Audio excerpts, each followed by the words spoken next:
સૌથી વધારે દુઃખ ને કષ્ટ ક્યારે થાય? જ્યારે આપણો જ પોતાનું લોહી, આપણા જ પોતાના પરિવારના સભ્ય જ્યારે ક્યાંક આપણો વિશ્વાસઘાત કરી નાખે છે. એ સહેવું એક માતા પિતા માટે કે એક પતિ કે પત્ની માટે અસહનીય હોય છે.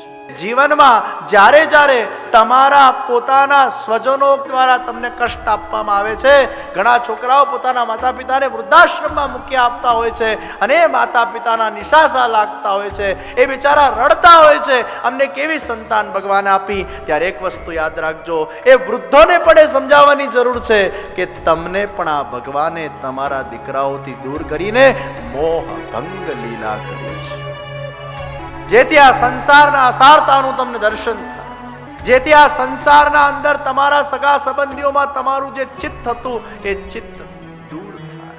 અને કેવી રીતે દૂર થાય? યા તો મૃત્યુથી થાય, અને યા આવી કોઈક ઇન્સિડન્ટ થાય તો તમારું મન ખાટું થાય ને એમાંથી ચિત્ત તમારું નીકળે. આ ભગવાનની મોહ ભંગ લીલા છે. સ્વીકાર કરીને પછી તમારા ચિત્તને ઈશ્વર તરફ